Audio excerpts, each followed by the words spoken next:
Hey, welcome back to another video. In this video I'm going to get my original Sunstroke pedal, which is the first pedal I made 2 years ago. I can hardly believe 2 years ago I made this pedal. I changed the design on it once already, but it's been in a box pretty much since a year or two ago. And I'm going to revisit this pedal and etch the box, make it look really cool, turn it into a really brilliant pedal again with all the skills that I've learned over the last 2 years. I can hardly believe I've been building pedals for 2 years. And yeah, so I'm going to fix the circuit up and revisit this pedal, make it into something new again. So just open this up now. Had a look. I actually see it's not even got an IC in it there. I don't know why. So all this is going to have to come out. The wiring's not too bad and stuff, so I don't know why it's not working, but that doesn't matter. I'm just going to get the thing etched first. But yeah, I think that circuit will still work. It's just a bit weird because it's like, I don't know, I did things a little bit differently 2 years ago. Like, that's a huge resistor. I don't know why I used such a massive resistor on there. And it's got a gain and a volume on this one. But yeah, I'm just going to start, just gut this box and get it ready for etching. Right, so just pulled all those bits out, stripped off the outer backing. That backing paper is pretty good. I mean, if you do want to use like just clear adhesive sticker paper to put on your pedals, I mean, it's pretty hard to get off, I tell you. So it's not a bad solution if you don't want to do etching. And you can also just put clear coat, like spray clear coat over the top of it just to keep it extra, you know, so it doesn't get scratched and stuff. I'm doing another pedal here as well. I'm doing my my Reverb pedal. I'm just going to put an etch on there as well. Did a bit of an unsuccessful etch on there, so I'm just going to go again on that. So I've done the etching for this for this one. It's not gone very well actually, but the whole point of my videos is just to document what I've done.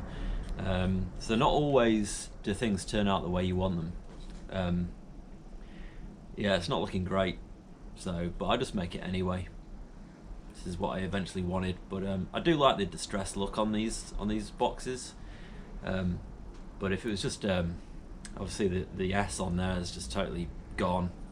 It's just a bit too distressed for my liking. The other one's pretty good. This is my Reverb pedal. That one went pretty well. Yeah, that's pretty good. Just I'm gonna mix this video up, just do a couple of tests with some of these, show you how they sound.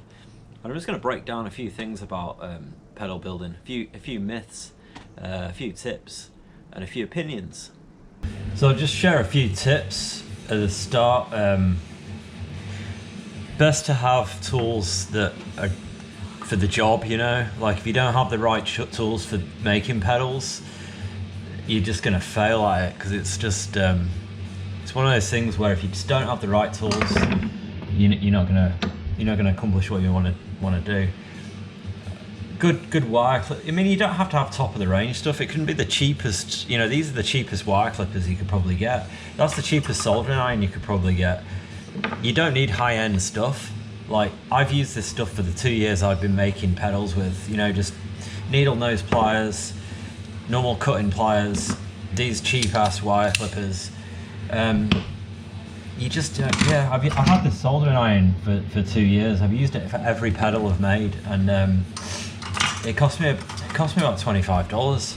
Just wasn't expensive at all. You just don't need it. I mean, at the end of the day, if you've got the skills to solder, it doesn't matter what kind of soldering iron you've got. And if you don't have the skills to solder, get a piece of Reverb and just solder. Just don't even solder on a actual circuit. Just practice. That's a Reverb circuit in there, and that's the belt and brick long delay. If you're ever curious as to what one look like, that's what it looks like. That's the yeah, that's the belt and brick Digi long reverb delay reverb brick. So this has got the PT chip in it, the karaoke echo chip, and it's got the bell and brick in it. I'm just gonna get this one kind of fixed. It's not wired together yet, so I'm just gonna do that. Probably give a little demo of this in this video, and yeah, just talk about some more tips and tricks and just general opinions about making pedals. Is it worth it making pedals for a living? Like you see in my other video before, I made a pedal in a day, and like after that day, I'm like, I wouldn't want to do this every day. It's hard work, and I can't see getting a lot of return for a really hard day's work like that. So that was like 7 hours just to make one pedal. Tops, you're going to get $250 for a pedal that's got a unique design and etch on it like that. I just don't think it's worth it. So yeah, just on about the sale of pedals. What I'm seeing more and more is people who've just got no fucking clue about how to design a pedal enclosure, and they're just doing absolute dross and shit, and they're selling it, and it pisses me off, because I'm like, I etch these pedals and I wouldn't even sell this. I don't even think this is good enough for sale, like something that's etched, something that's done on Veroboard. I'm not going to sell something that's done on Veroboard. You know, it has to be a proper circuit, clean, all full out. It's not a big rat's nest like this. Obviously, when you just start out, you do make mistakes and you make things that aren't that great looking, but and I know I did when I started out. I was absolutely shocking at doing this. Absolutely shocking. I couldn't even put a circuit together. But the learning curve is steep, and you learn very, very fast at doing this. That's what I'll say. But for the love of God, don't think that you can learn it all in 1 week and then just put out a pedal for sale. It's just not good practice, you know? It's just like, I know it's exciting to make something, but it takes a lot of skill and craft to actually have something that is sellable, that people pay money for. And I'm not at that stage yet. I've been doing this for 2 years, and I just still don't think that anything that I've done is worth selling. Like, it's just not. I've had offers though. I've had people have offered me like $500 to buy a pedal that I've done, and I'm like, nah, just keep your money. I don't want to sell it for $500. I just don't think that it's worth that, and I just don't think any of my pedals are worth like any amount of money at the moment. I just think I'm still learning this craft. I'm learning, and I'm also just trying to get good at just trying to get better at. It's a whole package. It's not just making a circuit. It's the design work that goes into it. I mean, I'm lucky because I'm a professional designer, so you know I know how to design something that looks good on an enclosure like this. A lot of people don't have design skills, and they have like electronics engineering skills instead, or maybe they just don't have any skills at all, and they'll just want to learn this stuff. But it's like you've got to be harsh. You've got to say, you know, like, is this actually good or not? And it's like this one that I'm doing now. It's not. It would nowhere near be good enough to sell as a pedal. This is just for me. This is just for my own amusement.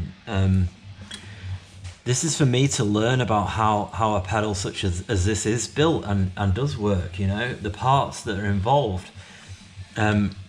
It's not for me to go and sell it. It's just not good enough. But this is my practice. This is how I practice getting better at this stuff, you know. So my conclusion on this particular opinion is that you know, just be constructive in your criticism of your own work. Ask yourself, would you buy that? You know, I wouldn't buy this. I'd be shocked if someone sold me this. It's good for me, for myself, for my own usage as just a pedal builder. I mean, for God's sake, this is a rat's nest. I don't even know what's going on in half of this stuff. Right, that's the ground, isn't it? Yeah, I don't want to go on a big diatribe about it, but it's just something I just feel strongly about, because I was there myself, you know, making and learning stuff from day one, and you know, you got to go there. Everyone's been there, but don't on day one say I'm going to build pedals and I'm going to sell them on day one. It's like I'm on year 2 and I'm still not in a place where I'm confident at selling stuff. I don't know if I ever will sell stuff because I just don't think it's worth it as well. It's not worth my time and effort. It's like you literally be paying yourself minimum wage to do this shit, and I think that the design work that I put into these things is worth more than that. But I can't sell a pedal for like what I charge at a design rate, you know? Like I just wouldn't be able to charge out my design fees and the pedal building fees. It just wouldn't work. It'd be like I'd be charging like $1,000 for a pedal, you know what I mean? So, and that's just not what it's worth. But that is the time that's gone into it. At the most part, the reason why I started this YouTube channel is because, you know, I just want to document what I was doing over the years, and I started from day dot. If you look at the first video I ever did, it's yeah, it's just me making my first pedal, and it's like, you know, if you see what I'm doing now, you can see how I've progressed. So if you want to start this hobby, then you can see someone who's gone from day dot to this, and it's like, it can give you hope and inspiration, you know? Oh my God. There's so much in here that, what is going on in this pedal, man? See, I want to get more into doing stuff on actual circuit boards, because then I won't have all this bother with loads of wires and stuff. Like rat's nests are the worst, you know? Like when you've got a rat's nest, which is what this is, pretty much. It's a tiny rat's nest, but it's still a rat's nest. But rat's nests are good if they're just for you. But you can't sell something like this to someone else. Oh man, I don't even know where my ground is now. Is that it? Oh yeah, that'll be it. If this works, it'll be a miracle. Right, I'm hoping that's going to work now. Who knows? It might not work. This pedal has worked before. I've just I just took it apart in order to etch it again because it had something else on it. I'm pretty sure that is it, and it's gonna work. Yeah, just give it a test and put the rest back together, and we'll give it a demo. I'll show you what this one sounds like.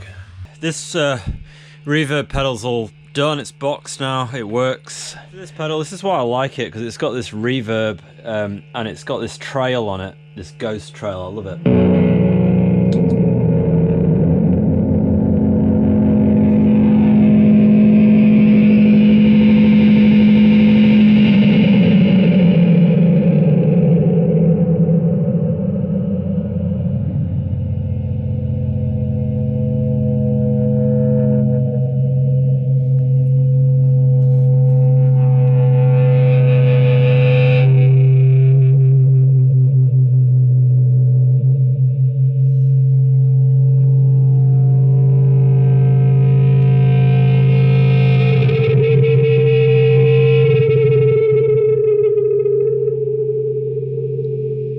Yeah, I love those oscillation trails. They're just so cool.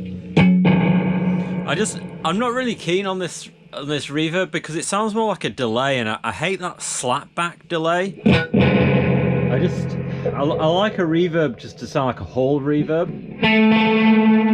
This sounds too like Elvis Presley-y, sort of, you know, slapback style. And it can't seem to get rid of it.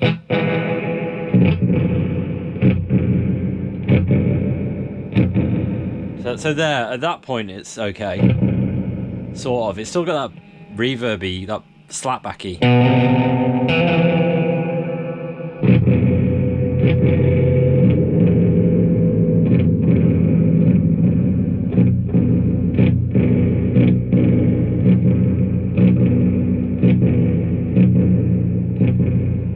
So that's kind of where I like it.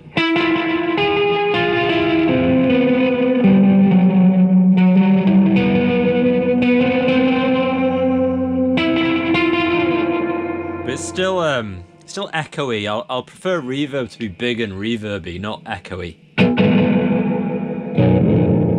So if anybody can recommend another sort of good reverb circuit, there's so many out there. They all use these belt and bricks, but this one's just a bit, it's just not good enough.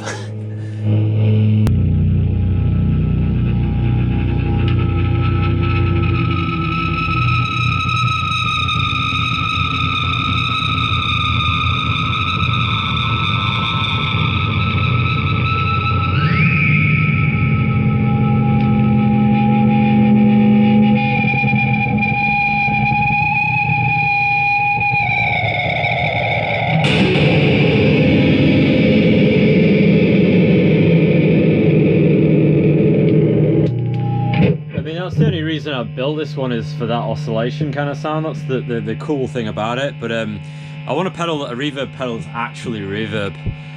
This is more just for the gimmick of that, and that, to get that to work like that, it's the difference between like a 15 and a 19k resistor. It's down in the description, the Vero layout of this one. Yeah, so I love the oscillation effect, but I just don't love the rest of the reverb. It's not really a reverb. It's a bit more like a weird delay or slapback delay. But oscillation reverb, it will do, and it'll do pretty nicely. It's a nice studio tool to have. It's really cool to have that on the end of songs and things like that, or even on the start of songs. Yeah, pretty cool. Alright, for this next pedal, the old Sunstroke pedal, what I've decided is basically it's got an Acapulco gold circuit inside this. But I don't want to use that. I don't really like the circuit. So as I was just saying before my battery died, yeah, I'm going to chuck this Fuzz circuit in. I just rewired this and made it work last night. It's basically a fuzz circuit with a 3904 transistor and a BC550 transistor. The BC550 is a pretty gnarly transistor. If you have a few of them, you can get an almost octavey sound coming through these fuzz pedals. So yeah, I think this is equally more interesting than this Acapulco Gold. So the Acapulco is two 386 chips. It's just massively, it's massively heavy. It's very blown out sounding. It's got a lot of bass in it. Yeah, I don't love the circuit. I mean, it's heavy. You get heavy distorted sound on it, but a lot of people say it sounds nothing like a Sun amp as well. So this sounds a lot nicer, to be honest. If I can, I do have another Acapulco Gold circuit somewhere boxed in. I will do a comparison, because I just want to show the comparison. This actually sounds better. The two transistors sound better than these two 386 IC chips. So yeah, I'm just going to get rid of that. That is the first pedal I ever did. That one there. So it's probably going to go in the bin, to be honest. So I'll strip the pieces out and, you know, chuck it in the bin. This one, yeah, it's going to go in the box. It's obviously got a switch on it as well, so I've just whacked another switch, another hole in the box. So this is looking a bit crap now. I mean, I wanted it to look like something cool, something new, but the etch hasn't gone that well. I've nowhere else to put the switch, so I chucked it down there. Obviously, putting a switch next to a full pedal is not like the best idea, but this pedal's just for me, you know. So you know, I'm not going to be stomping around on it on stage. It's just like, it's just a pedal for this video, just to show you how things get done. So I just chucked a switch hole there, and I'm just going to get this boxed up. I do have another opinion on something, and it is like what I've just been talking about, like, you know, putting a switch next to a stomp pedal. It's like, you know, you wouldn't really do that, but I mean, some people, they just take making pedals too seriously. And this is just a hobby. I'm just learning stuff, you know. A lot of people get on these forums and they take it so seriously, like it's life and death. Come on, it's not like, you're not saving lives here. It's just a pedal and it's just a hobby. But some people get so like on it on forums sometimes. They get really worked up over it. And I just don't see the point in getting so, like, there's a lot of gatekeepers, you know? A lot of gatekeepers in pedal building. It's like, you didn't invent pedal building. Do you know what I mean? There's a million people who came before you. So why are you so precious over it? People are precious over it, you know? And it's like, it's just a hobby, you know? It's just let people learn, let people do it their way. I don't know. I just like to have fun with it, and it should be fun. I like to experiment a lot, and I like to break the rules a lot, you know. I did one circuit once. I drew out a Vero circuit of a boost switch, a boost circuit, and I forgot to put like a polarity diode in it. I mean, polarity diodes, it's like, you don't really, if you're just making a circuit for yourself, you don't really need a polarity diode, because it's just like, and people get so worked up over it. It's like, for fuck's sake, you know, like, just chill out. It's like, if you're going to make that circuit, you put whatever in it, mate, you know? Yeah, I just don't like that. I just don't like people getting too overheated over it, you know? I like to, you know, kind of inspire people to do this. And I think a lot of gatekeeping just isn't very inspirational. I think it's quite negative. And it puts people off asking questions on forums, because people always apologise. Oh, sorry, I'm a new person making pedals, and oh, sorry, apologies for asking new boy questions. It's like, well, everybody started somewhere, and everybody had to ask new questions, and I don't want to feel like people are scared to ask questions about stuff. It's like, you know, I ask stupid ass questions, like, but you do when you're doing something new, you know? It's like, I still probably ask stupid questions about some things. There's always stupid questions to be asked about things, and it's like, you know, I don't mind that. It's like, ask as many questions as you like about it. That's the whole point, right? That's our pedal. That's the volume, that's the gain. Switch kind of gives you some different options on the tone. And that's all in like that there. Just gonna chuck the back on. There we go, that's all ready to test. I'll test it with the Acapulco Gold. I'll show you the difference in the sound. Obviously I've just got GoPro sound at the moment. I'm not going to be bothered to hook everything up to my mixers and everything. Just doing everything's on full whack as well. It's the way I like it, full distortion. I'll just whack this through and give you a quick test. So the top selection gives you quite a tight metal sound, so it gives you more of like kind of tight sort of tube screamery sound. So if you wanted to play like tight thrashy Metallica sort of stuff, it gives you the tight sound. The other ones just get more sludgy and more like you kind of do metal sort of thing. Yeah, gain's on full. This is gain, and that's the volume. I just got those on full at the minute. Over here, this is the Acapulco Gold circuit, and obviously it's just got a volume on it. I'll just put it on full. I'll just give you a comparison of these two pedals, going through 4x12 and the orange micro dark as I usually do.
yeah, I really like the sound of that. It's just it's got some crunch on it, and it's got some sludge sound on it as well. But with the Acapulco Gold circuit, it just does one thing, and it's a bit nasty, really. It's like it's just blown out. It's big. It's loud. So I'll just do this one.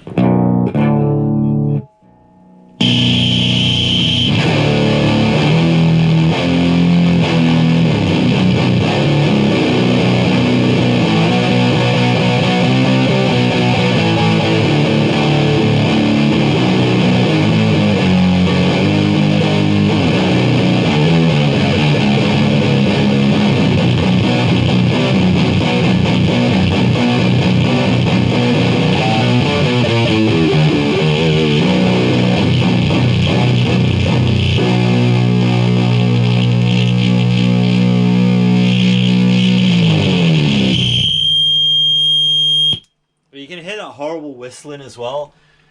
That's just because the circuit's just a very noisy circuit. I don't know if it's like that on the actual. I don't have an Acapulco Gold to test it against, but like, yeah, it's just a noisy circuit. So even on low volume, it's still quite distorted.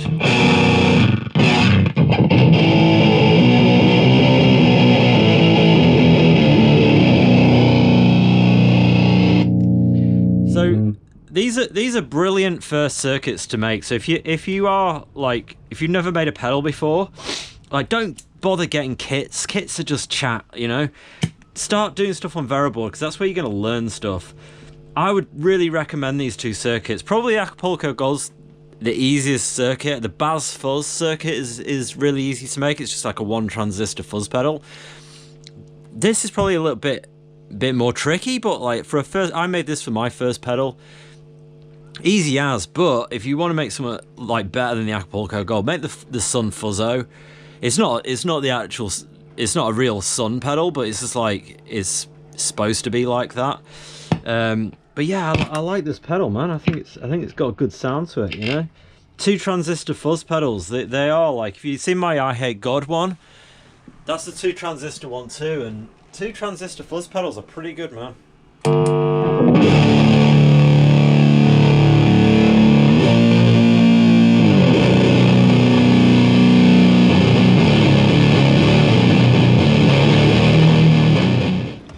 So I'll just wrap up this video now. These are the 2 pedals we went through, and a few opinions too.